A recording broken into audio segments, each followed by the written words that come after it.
A veces me gusta acercarme a las personas que viven y experimentan la educación para poder sumergirme y descubrir todo lo que acontece en los sistemas educativos. Soy Rafael Campaña y esto es Un Mundo y la Educación.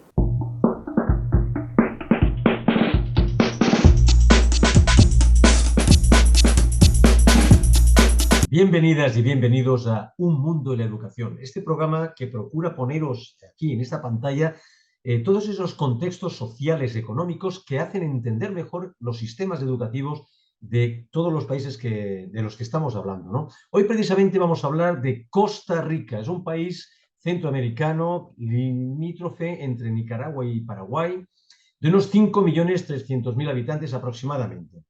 Es un país que desde los años 50 no tiene ejército y pensó que ese presupuesto que iba hacia el ejército lo traspasó a todo lo que tiene que ver con el sistema educativo, y es uno de los países de Latinoamérica pues mucho más seguros y económicamente, en todas las cifras lo dicen, un país que está a un nivel bastante alto dentro de lo que es la América Latina.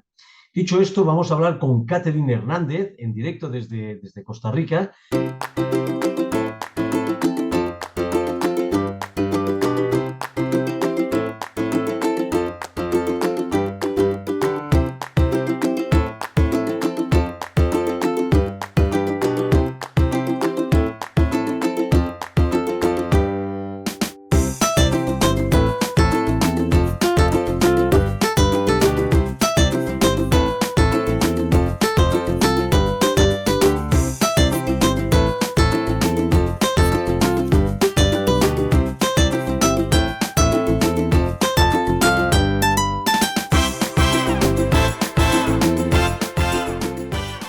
Muchas gracias, Catherine Hernández, por dejarnos un poco de tiempo y apoyarnos en este programa El Mundo y la Educación. Gracias desde Costa Rica.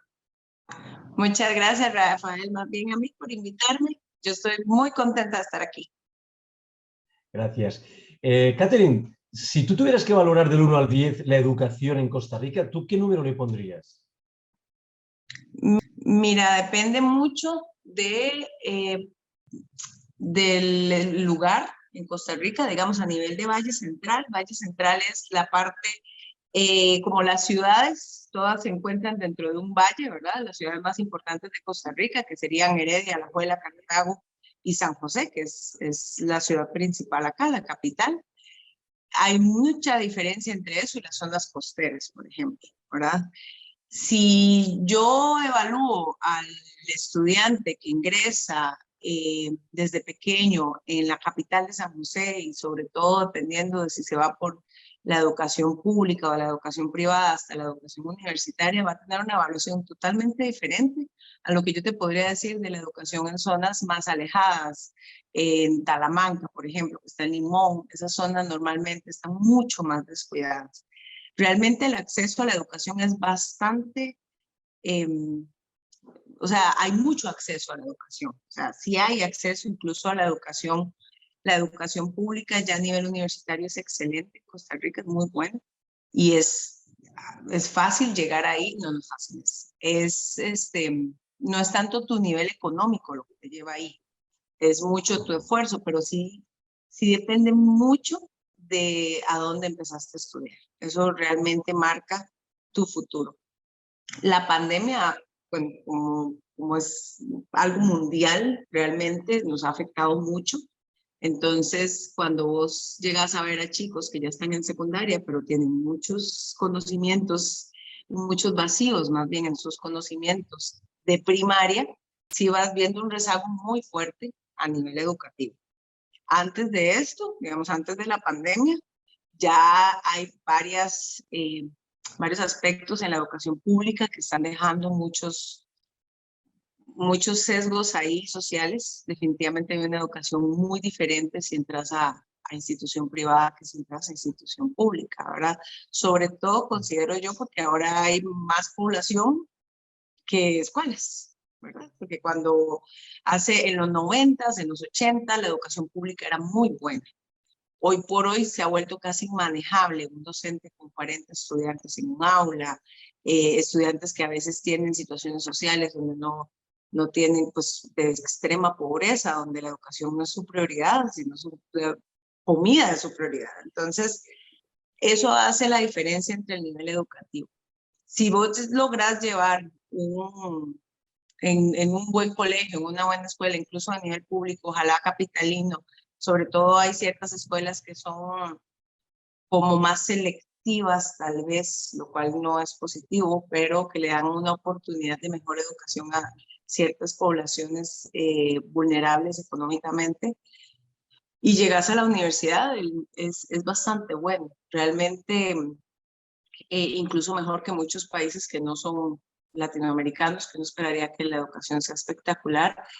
Las universidades públicas de acá tienen un alto ranking a nivel latinoamericano. Eso, pues, y no tenés que tener no sé, una posición económica alta para llegar ahí. Realmente la oportunidad va casi que por igual. Lo que pasa es que se cree que la oportunidad va por igual, pero si tuviste una educación más bajita a nivel de secundaria, primaria, no te va a permitir pasar este examen de admisión dificilísimo de las universidades públicas que te permite si veniste de la educación privada, ¿verdad?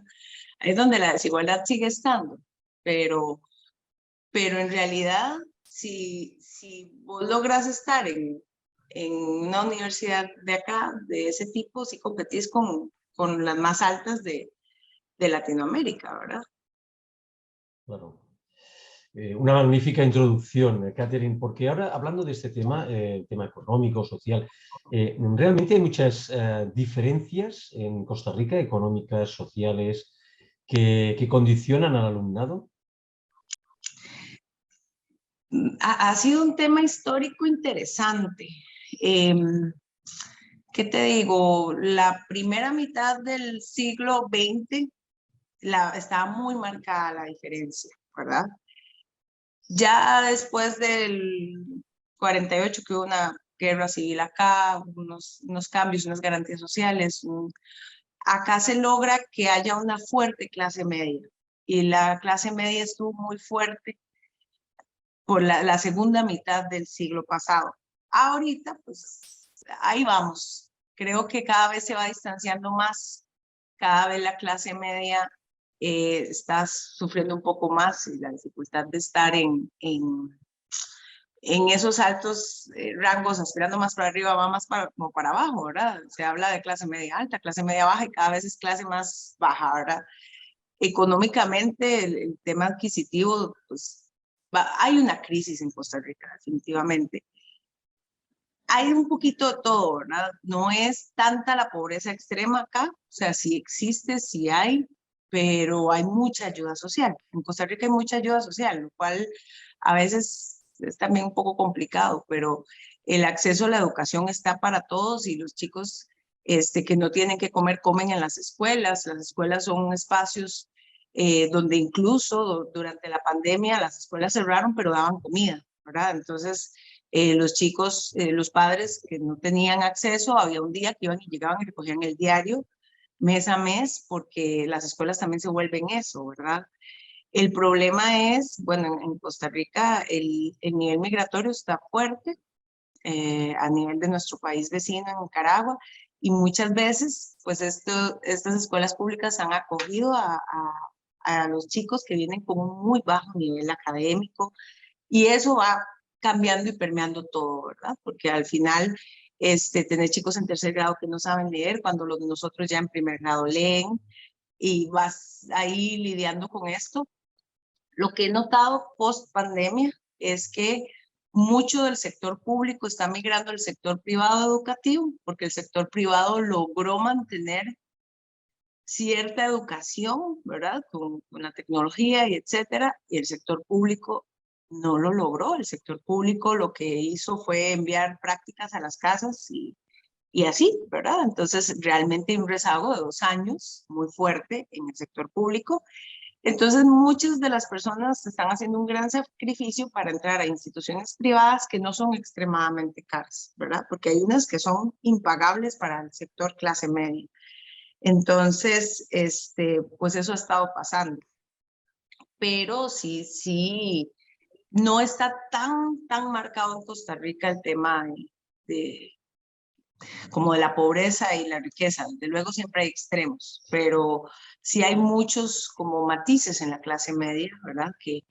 Que hacen al final una calidad de vida que les permite asistir a estas opciones. En Costa Rica incluso hay instituciones públicas, pero que el Estado cubre una parte y el alumnado otra.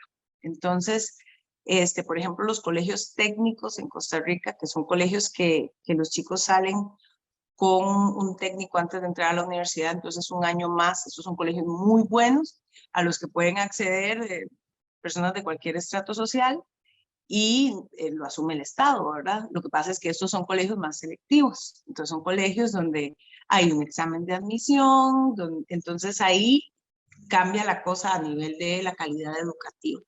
Pero un colegio público, digamos, sobre todo en las ciudades, que es donde hay, en las ciudades donde vos vas a ver más migración, claramente. Entonces hay mucha desigualdad educativa, sobre todo cuando alguien viene del extranjero, con la desigualdad educativa que hay entre los dos países, ¿verdad? O entre varios países, dependiendo de dónde vengan, porque pues normalmente hay un problema en educación en estos lugares donde hay tanto afección política y económica, ¿verdad? Pero sí lo marca. Lo que pasa es que si vos vas a la UCR, que es, bueno, UCR, UNA, TEC, que son las universidades acá como de mayor prestigio, encontrás de todo. Encontrás personas hasta becadas porque no tienen para comer o para vivir en la capital, y encontrás pues personas de un alto nivel económico porque desean entrar a esas universidades por la calidad. Pero sí hay como la posibilidad de llegar ahí. Muy bien. Entonces, deduzco, Catherine, que la escuela pública, tanto en primaria como en secundaria, es inclusiva, por definición, en Costa Rica. Sí, realmente ese es un tema muy importante acá. A nivel, en la escuela pública vos no te pueden decir que no entras, digamos, eso es lo primero. Vos tenés todo el derecho. En Costa Rica la educación es obligatoria, costeada por el Estado. Vos tenés todo el derecho y obligación hasta llegar a secundaria, estar en la escuela, ¿verdad? No podés no ir a la escuela. Si en primaria no vas a la escuela, tus papás van a la cárcel. Realmente hay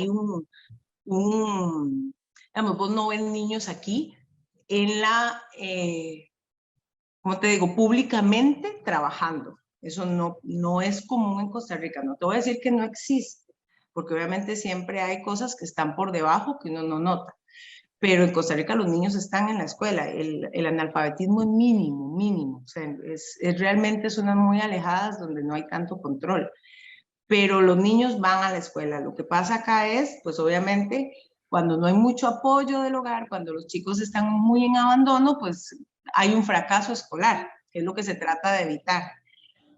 Pero sí se intenta que todos estén en la escuela, ¿verdad? En todas las situaciones, sea discapacidad, o sea migración, o sea un chico que está de 10 años y nunca ha tenido escolaridad, se va a buscar una forma en que ese niño entre a la escuela y llegue a donde tenga que llegar. Acá tenemos muchos programas, está, por ejemplo, educación abierta, entonces ya vos no estás, si entraste de 10 años, no estás con los de primer grado, estás con chicos de distintas edades aprendiendo a un ritmo diferente. Se busca mucho que el niño siempre esté en la escuela, eso es muy importante. Acá es casi imposible que vos veas a alguien que no haya llegado a sexto grado. Pasa. Yo todavía conozco adultos que llegaron a tercer grado de escuela, pero no es lo más común. Lo más común es que por lo menos la primaria, y la mayoría pues pasa por la secundaria. En la secundaria es donde tenemos la mayor deserción, ¿verdad? Ya ahí sí es un poco más complicado, pero en general se busca que ellos estén siempre en la educación. Catherine, has comentado la escuela privada, la escuela pública. No sé si he entendido muy bien que hay una parte de esa escuela privada que está como medio subvencionada por el gobierno y que una parte lo pagan los alumnos. ¿Es así?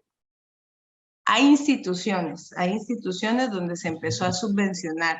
Eso ha ido cambiando Poco a poco cada vez el Estado va dejando más estas escuelas hacia el nivel totalmente privado, pero hay instituciones que el Estado paga, por decirle, la planilla de la institución, ¿verdad? El Ministerio de Educación Pública es el que dice qué profesores van a estar en esa institución y paga la planilla, y el colegio se encarga de pagar lo demás con la mensualidad que pagan los chicos. Entonces es una mensualidad muy pequeña. Pero hay muchas opciones, digamos, en Costa Rica podemos hablar de la institución en la que yo laboro, es una cooperativa, entonces el precio de la mensualidad es mucho más accesible para una clase media que otros colegios donde te cobran $1,000 por mes, ¿verdad? Que en Costa Rica eso es bastante fuerte. No es o sea, una persona de clase media no puede pagar $1,000 por mes por hijo, ¿verdad? Esto ya estamos hablando de otro nivel de estratos en Costa Rica, ¿verdad? Claro, claro. Bueno, en Costa Rica y en otros países, porque $1,000 es una cantidad. Quería preguntarte, yo sé que es una pregunta un poco difícil, pero más o menos, ¿qué porcentaje de escuela pública versus la privada? Más o menos. ¿Tú qué dirías que hay, más o menos? No, es que que escuela pública, digamos, el país está lleno de escuelas públicas, ¿verdad? O sea, realmente en casi cualquier lugar del país vas a encontrar una escuela pública y no una privada, ¿verdad? En San José, capital, está como, ¿qué te digo? 60-40, por decir algo muy, pero porque vos sabes que hay un mayor poder adquisitivo, entonces, pues hay muchas opciones a nivel privado. Claro, siempre está como una que es inmensa, muy grande y que te cobra los $1,000 por mes, y unas cuantas pequeñitas que son un poquito más accesibles, ¿verdad?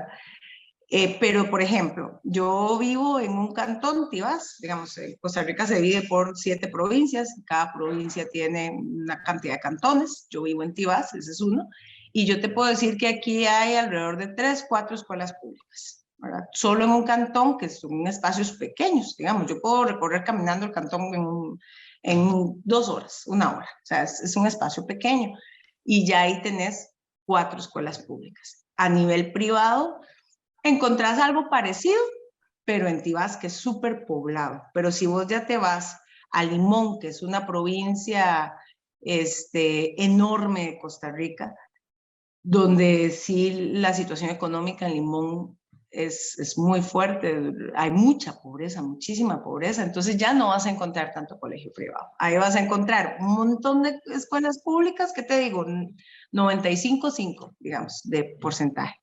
¿Por qué? Porque sí el valor adquisitivo no es tan alto y no hay tanta industrialización como lo habría en la capital. Disculpa, Catherine, se oye un poquito mal ahora. No sé si puedes ajustar el volumen. Creo que ya me escuchan mejor. Ahora, ya está. Ahora Sí, está creo que fue perfecto. una llamada. Disculpa, ya está. ¿Tú podrías explicarnos un poco la estructura en general, ¿no? del currículum? Es decir, de qué edades a qué edades se hace primaria, de qué edad a qué edad secundaria, por favor, para entender un poco esa estructura. Ok, perfecto. Bueno, eso también cambia de acuerdo a, sobre todo en el preescolar, de acuerdo a pública o privada, ¿verdad? En escuela pública los chicos entran a los 5 años al preescolar. Hacen materno y transición, se llama en la escuela pública. Y ya a los 6 años llegando a 7, digamos, en el año que ellos cumplen 7 años, entran en primaria, ¿verdad?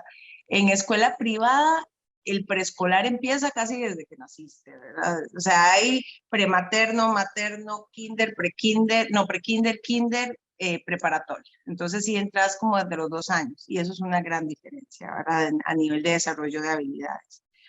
Es en preescolar donde cambian un poco las cosas. Ya después, desde los 7 hasta los 12 estás en primaria, que es de 1º a 6º grado. Y en el año que cumplís 13 años, entras a 7º, que es secundaria, hasta 11º, que sería 5 años, ¿verdad? De secundaria, que es el bachillerato de secundaria. Ya después entras a la universidad directamente y ahí haces bachillerato y licenciatura, y así quieres seguir maestría todo lo demás. O sea, en la universidad haces el bachillerato también. Se llama bachillerato universitario, son 4 años, digamos, es cuando sacas el primer título de la carrera, a menos de que tengas, hay carreras que tienen diplomado, que son como los 2 primeros años, pero en general todas las carreras sacan bachillerato. Sin embargo, en Costa Rica el tema de la licenciatura es muy importante, casi todos llegamos a la licenciatura, que es un título que, por ejemplo, en Estados Unidos no existe, ¿verdad? Entonces es un poco complicado convalidarlo a veces, porque es un poquito más que bachillerato, pero un poquito menos que maestría. Pero la mayoría llegamos a la licenciatura, es como lo más común. Ya después, si sacas especialidades, pues te vas por maestrías o doctorados. Pero lo común de una educación universitaria es que llegaste a la licenciatura. ¿Y los horarios, Catherine, aproximadamente en la escuela pública, cuáles son los horarios que van en primaria y en secundaria, más o menos? Eso cambia mucho también pública-privada, ¿verdad? Por la cantidad de población a nivel de educación pública, siempre existen como 2 turnos, por decirlo así.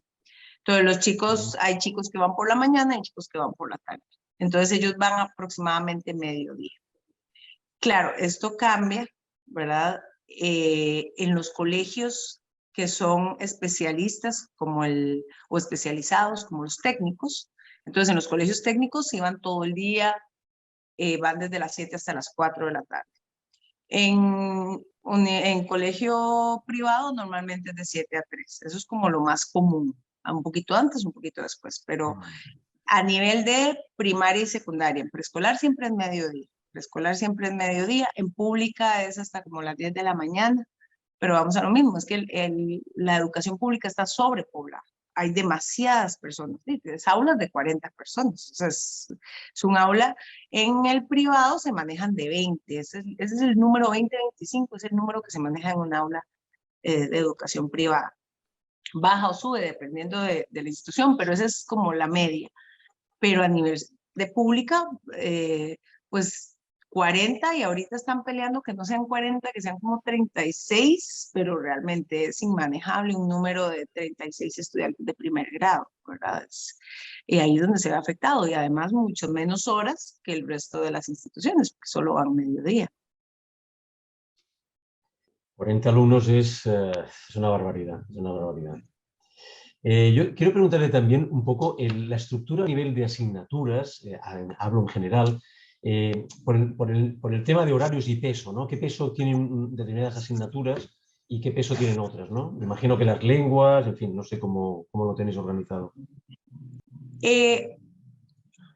Español, estudios sociales, matemáticas son como las ciencias, son como las 4 que es similar. Realmente a nivel de eso es muy similar a nivel público-privado, son como las más importantes. Acá se le da mucho énfasis al inglés, pero sobre todo en privado, ¿verdad? A nivel público hay inglés, ellos llevan inglés toda la secundaria, pero poco espacio a la semana. En las privadas todos los días ven inglés, en las públicas, ¿verdad? Entonces eso sí es una diferencia. Ahora, a nivel de capital, vos ves muchas personas hablan inglés, en realidad es algo muy común acá, y pues por el tipo de trabajo, de campo laboral que hay en Costa Rica, el inglés es muy necesario. Entonces, incluso personas que salen de institución pública logran manejar un poquito de inglés, ¿verdad? Pero en la institución privada eso se le da demasiada importancia, que los chicos salgan hablando inglés. Ya en pública sí da un poquito de francés también, en la privada depende más del colegio, pero no es tan necesario. Y siempre todos tienen pues su educación física, que es deportes, arte, música, pero son 2 lecciones a la semana. Sería un espacio como de 80 minutos en algunas instituciones, 40 minutos en otras, lo cual es mínimo, ¿verdad? Hay, como te digo, hay colegios especializados. En Costa Rica existe un colegio que se llama el Castella, que es muy conocido, que está especializado en artes. Para entrar a ese colegio, y es público, ese es totalmente costeado por el Estado. Es un muy buen colegio en esa área, en el área de las artes. Ese es muy famoso, y son chicos que de verdad están todo el día en el colegio. no tienen dobles turnos. Aquí cambia totalmente. Hay ciertos colegios que tienen como ese privilegio, ¿verdad? Igual que los colegios científicos en Costa Rica. Hay colegios científicos que son académicamente muy exigentes y son públicos, ¿verdad? Son costeados por el Estado, no pagan nada, pero claro, mantenerte ahí es muy duro. Pero el colegio, el de la media, el que está en todo lado, realmente es muy básico. Y sí como un contrato internacional que Costa Rica da 200 días de elecciones por año. Entonces eso lo cumplen todos los colegios, sobre todo los públicos son los que se ven más exigidos a cumplir eso. Pero hay muchas situaciones que estos 200 días realmente no es el tiempo efectivo que se ve en las elecciones, ¿verdad? Hay muchas situaciones que se presentan, huelgas, no sé, cosas que pasan a nivel público que realmente esos 200 días no son tan efectivos a veces, pero ahí van. Más por el número de elecciones es lo más preocupante, porque es muy poco tiempo en el día. ¿Y estas escuelas públicas ofrecen actividades extraescolares, tanto en primaria como en secundaria? No es muy común, no es muy común. O sea, sí, a veces tienen algunas cosas, pero realmente el Ministerio de Educación de Costa Rica está un poquito ahorita desordenado. Están haciendo como muchas estructuras, están cambiando cosas. En Costa Rica hace 4 o 5 años existía algo que era el examen de bachillerato. Entonces, digamos, los quintos años de secundaria hacían este examen, aparte ya ellos terminaban secundaria, hacían este examen y pasaban o no pasaban a la universidad, se podían quedar estancados ahí de por vida. Ahora esto cambió, se hace ahora una prueba que se llama PARO, que está basada en las pruebas PISA, pero esto ha sido un poco complicado a nivel político en Costa Rica.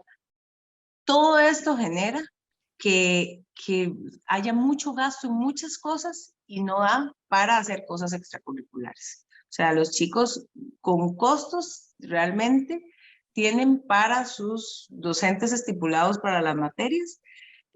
A veces son los mismos profesores y en esto hay mucho que admirar de muchos docentes, ¿verdad? De la pasión que tienen por su trabajo, no de todos, pero de muchos, que realmente se esfuerzan por darles algo extra. Entonces ahí es donde ves algún club de matemática que llevó a los chicos acá hay olimpiadas, ¿verdad? De todo, de matemática, de química, de todo, ¿verdad? Entonces los preparan por fuera, pero pocas veces hay una remuneración por eso. Entonces, pues eso obviamente no motiva mucho al docente. Además sabemos que el docente tiene una cantidad de trabajo espectacular eh, dentro y fuera, más con esta cantidad de estudiantes. A nivel público, a veces el docente es el que tiene que sacar de su plata para el material, porque a veces no hay, ¿verdad? Entonces, sí, no permite como dar ese extra, ¿verdad? Que a nivel privado vuelan los chicos en ese nivel, ¿verdad? Ellos tienen clubes de todas las cosas que se puedan imaginar, tienen todo el apoyo institucional, entonces ahí es donde vamos viendo cómo los chicos que tienen educación privada van subiendo más que los chicos que tienen educación pública, o les es más fácil, por ejemplo, el entrar a una universidad pública, el examen es muy duro, sobre todo estas 3 universidades, una TEC y UCR, pero en universidad pública, en colegio público no hay un gran refuerzo para que ellos puedan hacer esto, mientras ustedes ven en colegio privado, les dan cursos extra de las clases y todo para prepararlos para esto, ¿verdad? Entonces ahí es donde uno nota más la desigualdad, no en sí de la universidad que admita por colegio privado o colegio público, sino de las oportunidades que van a tener los colegios privados de clases extras en todos los niveles, desde ajedrez, fútbol, deportes, arte, todas estas áreas, idiomas, que en la pública no tienen acceso a esas cosas. Entonces, Catherine, la pregunta que te voy a hacer ahora también es un poco complicada de contestar, pero ¿qué hacen los niños y las niñas después de horario escolar? Habitualmente, estoy hablando habitualmente, generalmente, vamos. Jugar. Realmente es tiempo libre. Realmente a nivel público, y bueno, pues obviamente se les deja trabajo extraescolar, ¿verdad? Pero los chicos tienen mucho tiempo libre aún bueno, imagínate entrar a las 7 de la mañana y salir a las 12:30. Es más o menos lo que salen. Ya el resto del día, pues depende de cada hogar, pero normalmente los chicos están jugando con sus amigos. Acá es muy común el fútbol, ¿verdad? Donde ellos comen, desayunan, almuerzan fútbol. Entonces, ves a los chicos jugando fútbol en las canchas. Eso hay mucho en Costa Rica, ¿verdad? Con muchas plazas para que ellos jueguen. Entonces, realmente es tiempo libre, es tiempo libre. Y ahí es donde te digo que podría haber chicos trabajando, pero no es muy común. Realmente uno no ve niños pidiendo en las calles, por lo menos en esta área, en lo que es capital, no es común ver eso, ¿verdad? No sé ya en zonas más alejadas, donde la situación económica además empieza a ser más complicada, pero, pero los niños están jugando, que tampoco es algo tan negativo, que es muy importante que tengan esos espacios. Ojalá estén jugando, ¿verdad? El problema es cuando no lo están haciendo.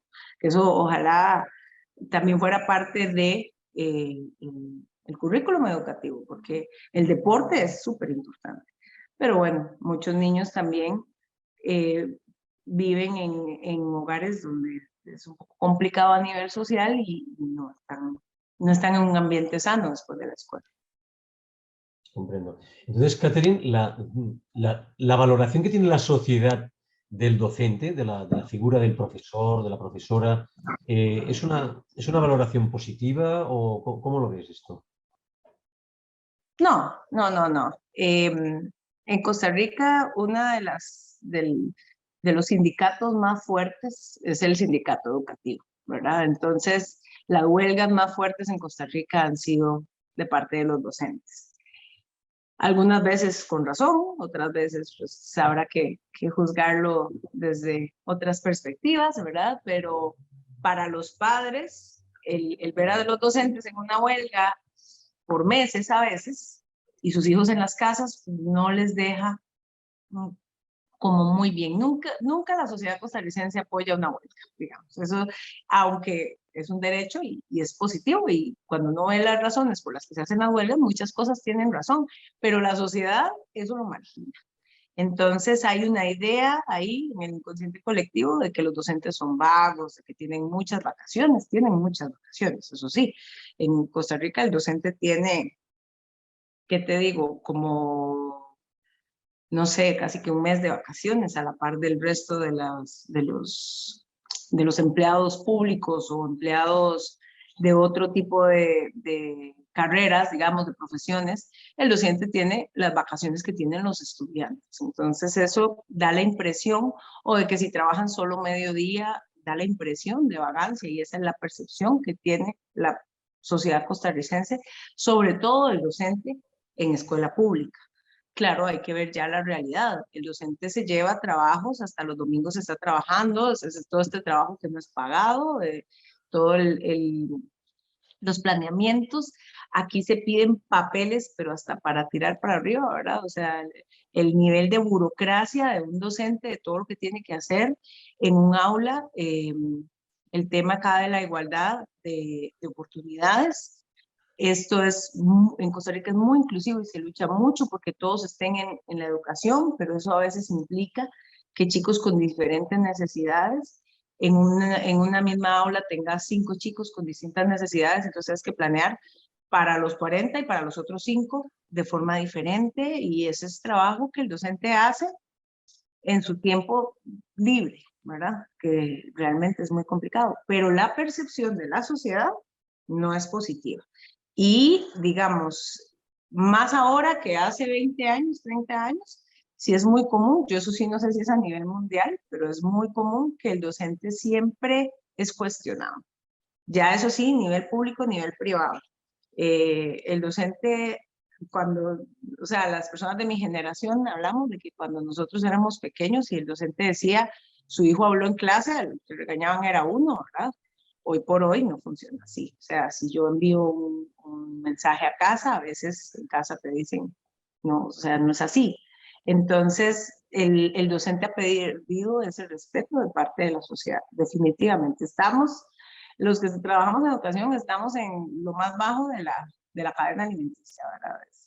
Es Esto, complicado porque... Catherine, Catherine, perdona, esto es como hablando de fútbol que todo el mundo es entrenador, ¿no? Pues es algo parecido.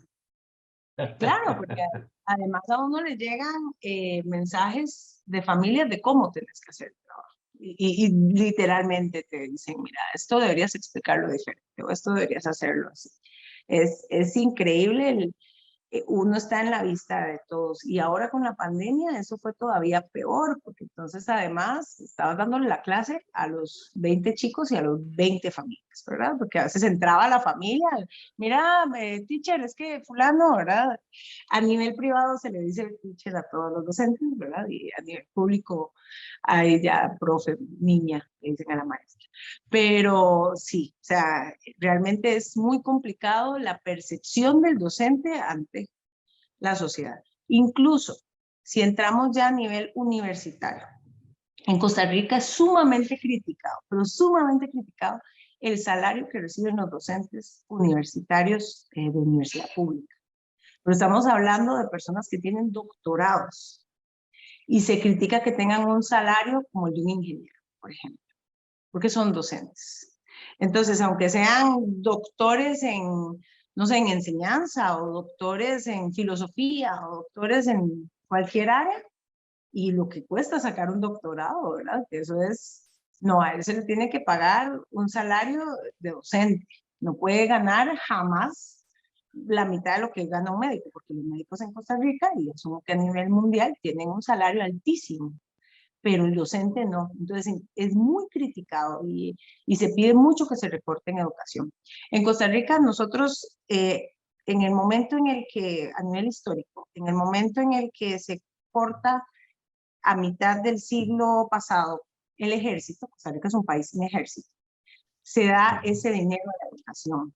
Entonces, realmente, sí, una gran parte del Producto Interno Bruto va a la educación universitaria. Entonces, que estos salarios se paguen es algo indignante para la población. Y es interesante porque la posición de la universidad es, si yo no pago estos salarios, estos profesionales van a migrar porque tienen muy buenos títulos, muy buena experiencia, son los que están haciendo a los profesionales del país, pero se me pueden ir a cualquier universidad en el extranjero, entonces tienen que tener un salario competitivo, pero eso no está bien. Mientras que si sos ingeniero y tal vez no llegaste ni a la licenciatura, pero trabajas en el Instituto de Electricidad, está bien que tengas esos años, ¿verdad? Entonces es como ve la docencia del pueblo costarricense, desgraciadamente. Porque entiendo que es un poco complicado también, pero más o menos para que nos entiendan todas las personas que nos están escuchando, el sueldo de un docente medio de secundaria, por ejemplo, en Costa Rica, respecto al poder adquisitivo, ¿tú dirías que es medio alto, medio bajo?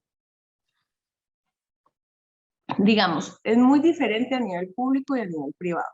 En nivel público se gana normalmente mejor que en nivel privado, sobre todo hablando de a ver, a nivel privado hay muy pocas instituciones, hay como unas 10, 15 tal vez a nivel nacional, que te van a cobrar $1,000 de mensualidad a los estudiantes, ¿verdad? En estas instituciones, normalmente, o lo más común es que los salarios de los docentes sí sean altos. ¿Qué te digo por altos? $1,500, ¿verdad? $2,000. Pero a nivel público, un docente sí puede llegar a tener un salario de un poquito más de unos $1,200, digamos. Si cumplís con varias cosas que ellos te piden, ahí vas escalando, pero puedes llegar a tener un salario de ese tipo. Y en nivel privado, el nivel privado más común, por decirlo así, el que es una institución privada que tira a la clase media, más que a los estratos más altos de la sociedad, parecido al público, pero un poquito menor. Pero entonces, si te vas a otro tipo de carreras, otro tipo de profesiones, ahí ganas $2,000, $2,500 bueno, en medicina ni te digo, ¿verdad? Hay médicos que ganan, no sé, $20,000 al mes. Pero entonces sí, la docencia está en un estrato complicado. Ahora, ¿qué pasa? Que si yo digo a nivel nacional que un docente gana $1.500, es una barbaridad, porque es mucho, porque es docente. Y sienten que el docente no hace nada. Esa es la percepción. Entonces, aunque ellos tienen en algún momento a nivel público, se trató de que el docente ganara parecido a otras profesiones, es lo que, por eso ahora el docente de nivel público gana un poquito mejor, es muy criticado a nivel social, que el docente que sale al mediodía y que tiene tantas vacaciones, eh, gane parecido al ingeniero que trabaja en el Instituto de Electricidad. Pero la pregunta un poco es, ¿el poder adquisitivo que tú tienes con esos 1.200 euros, por ejemplo, en Costa Rica, es un poder adquisitivo que te permite vivir bien o es justito? Sí, digamos, en Costa Rica vos podés vivir con un salario de $1.000, pero muy alcanzado, ¿verdad? O sea, vivís muy tallado, por decirlo así lo decimos en Costa Rica, como al día, ¿verdad? Es que si vas a pagar Justo, casa, si justo. vas a pagar comida, ¿verdad? Costa Rica es un país caro, es un país, digamos, cuando los costarricenses viajamos, bueno, es un país que es parecido como a España, digamos, cuando uno viaja a esos lados ve una similitud en precios, pero si Costa Rica viajamos a algunos de nuestros vecinos, sentimos que somos millonarios, porque realmente el poder adquisitivo del costarricense es mucho mayor, pero todo es mucho más caro, ¿verdad? Que si vamos a Nicaragua, a Panamá, a Guatemala, a todos nuestros vecinos, es mucho más barato. Muchísimas gracias por haber llegado hasta el final de esta primera parte de Costa Rica tan interesante que Catherine nos ha explicado muchos temas económicos y sociales que nos hacen entender realmente cómo está funcionando la escuela pública, la escuela privada, qué ventajas, qué inconvenientes. Creemos que ha sido muy interesante, pero sobre todo no os perdáis la segunda parte de Costa Rica, que vamos a hablar de temas verdaderamente impactantes con Catherine. Muchísimas gracias y hasta la próxima.